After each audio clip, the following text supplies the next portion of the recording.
কেন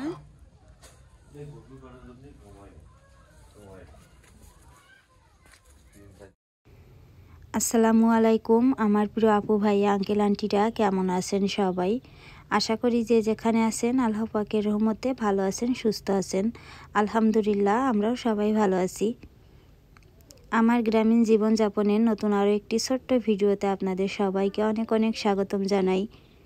এখন বাজে সকাল 9টা। তো সকাল 9টার সময় নাস্তা বানাতে বসলাম।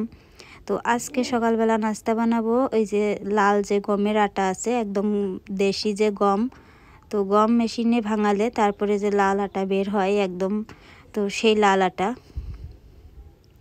তো সেই লাল আটা দিয়ে তারপরে যে রুটির কাই করছি। এখানে হালকা মানে পানি দিয়েছি আর একটু করে লবণ দিয়ে আগে থেকে গুঁড়োটা মাখিয়ে নিয়েছি ভালোভাবে।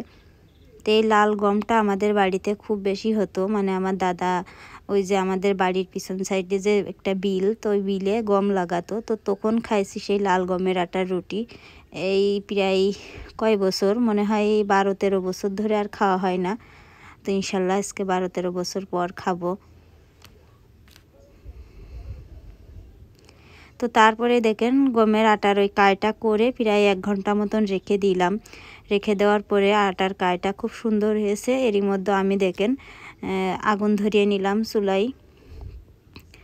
আর রুটি অনেকগুলা রুটি, তো দেখলাম গ্যাসের চুলায় বানাতে গেলে অনেকটা গ্যাস পড়বে না। আর খামাখা এখন যেহেতু বর্ষাকাল না, রোদ আছে, শীতকাল, তো বাইরে বসে রান্না করতে বেশ ভালো লাগে, যার কারণে এই যে বাইরে চুলাটা ধরালাম। তবে এই জায়গাটা আমি কিছুদিনের ভিতরেই খুব সুন্দর করে লেপে একদম মানে চকচকে করে ফেলবো। আর কিছু কাঠের লাকড়িও কিনবো, কারণ আসলে লাকড়িরও সমস্যা, লাকড়ি নেই।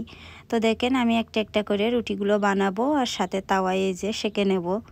মাটির তাওয়া হলে আরও বেশি ভালো হতো, তো মাটির তাওয়া আপাতত নাই। আমাদের পাশের গ্রামে পাওয়া যায় কুমোর বাড়িতে, মানে মাটির তৈরি জিনিসপত্র করে যারা, তাদের বাড়িতে। তো ওইসব বাড়িতে যাবো ইনশাল্লাহ। সাঁকো ঠিক হয়ে গেছে, বাঁশের সাঁকো পার হয়ে ওই গ্রামে যেতে হয়।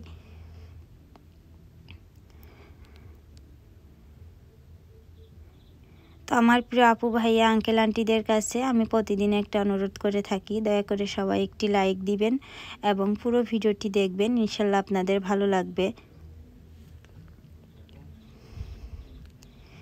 আমি যে হিজাবটা পরে আছি, এই হিজাবটা আমার এত বেশি পছন্দ যে এটা যে কত জায়গায় ছিঁড়ে গেছে সেটা আসলে ক্যামেরায় বোঝা যাচ্ছে না।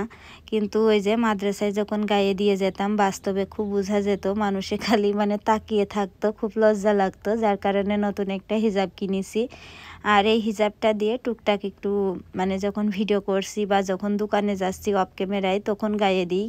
কারণ মানে ক্যামেরায় বোঝা যায় না বেশি একটা যে কোথায় কোথায় ছেঁড়া। দেখেন আমার এই হিজাবটা কিন্তু প্রায় মাথার ওখানে, কানের সাইডে 2-3 জায়গায় ছেঁড়া আছে, তারপরে পিছনে ছেঁড়া আছে, পিছনটা তো আর দেখা যাবে না, আর হাতার পাশে ছেঁড়া আছে।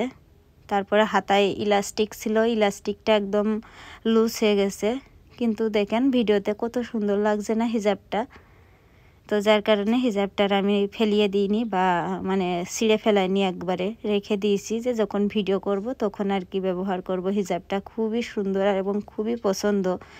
সব থেকে বেশি এই যে ছাপাটা বেশি পছন্দ আমার, কালোর উপরে হালকা বেগুনি আর সাদা। তো দেখেন আমার রুটিগুলো এক এক করে সব বানানো হয়ে গেছে। আর এই রুটিটা সব থেকে বেশি ভালো লাগে এই যে ঝোলা গুড় দিয়ে, মানে খেজুরের যে ঝোলা গুড়। আর এখন যেহেতু শীতকাল, আমাদের এলাকায় খাঁটি খেজুরের ঝোলা গুড় পাওয়া যায়।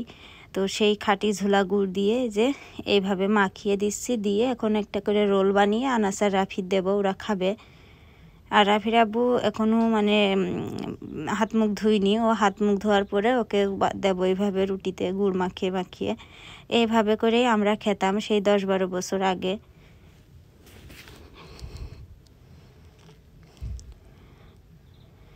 তো যাই হোক, ভিডিওটা বেশি একটা লম্বা করিনি, তো খুবই ছোট্ট একটা ভিডিও।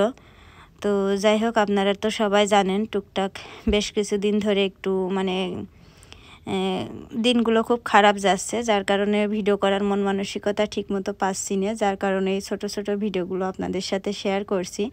ইনশাল্লাহ খুব তাড়াতাড়ি বড় ভিডিও শেয়ার করব আপনাদের সাথে। তো আজকের মতন এখানেই বিদায় নিচ্ছি। সবাই ভালো থাকবেন, সুস্থ থাকবেন, আমাদের জন্য দোয়া করবেন, আর আপনাদের জন্য অনেক অনেক দোয়া রইল। তো আজকের মতন এখানেই বিদায় নিলাম। ফিরে আসছি ইনশাল্লাহ আগামীকাল সকালবেলা আবার।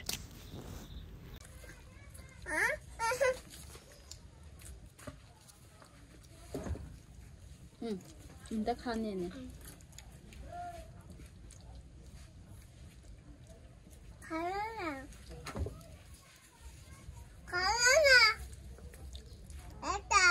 আচ্ছা আরো দিবা না তোমার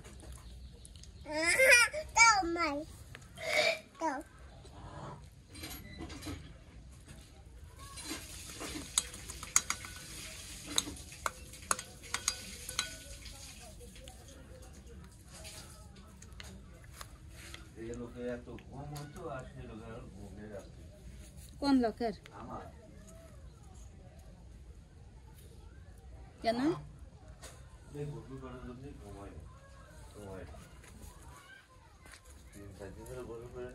শরীর করা হয়ে